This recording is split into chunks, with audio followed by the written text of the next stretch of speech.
Eiropas Savienības jaunās sankcijas pret Krieviju, kas skar arī enerģētikas sektoru, palielina bažas, ka Krievijas atbildes reakcija pasliktinās to valstu arī Latvijas stāvokli, kas pilnībā ir atkarīgas no austrumu kaimiņu valsts dabasgāzes piegādēm. Jā, un dabasgāzes daudzums Inčukalna pazemes gāzes krātuvē ir pietiekams, lai krīzes režīmā izdzīvot vismaz 2,5 gadus. Tomēr šajā laikā ir jāsameklē alternatīva gāzes piegādātāji. Plašāk par visu Andris Lācars.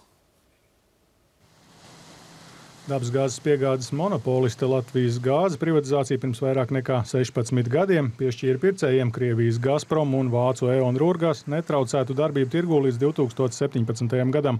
Par spīti vēlākām Eiropas Savienības prasībām liberalizēt tirgu, nošķirt gāzes piegādātājus no pārvades operatoriem, Latvijas gāzes akcionāriem 2 reizes izdevās nosargāt savu dominējošo stāvokli. Apmaiņā pret piekāpšanos Latvijas puse saņēma ilgtermiņu piegāžu līgumu un nedaudz zemāku cenu salīdzinot ar vidējo, ko maksāja patērētāji citās Eiropas valstīs.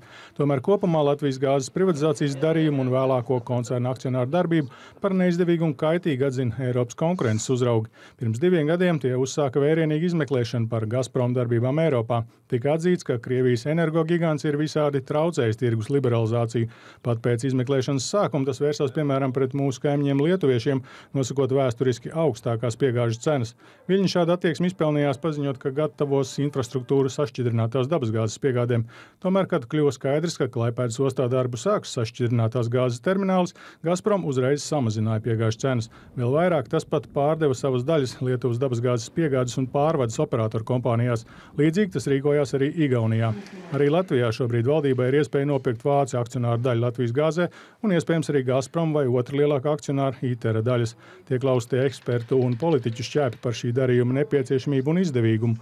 Galvenie argumenti pret ir iespēja pārmaksāt. 2017. gadā kompānija būs jāsadala. Dabasgāzes patēriņš samazinās un attiecīgi krīt arī energokompānijas vērtība.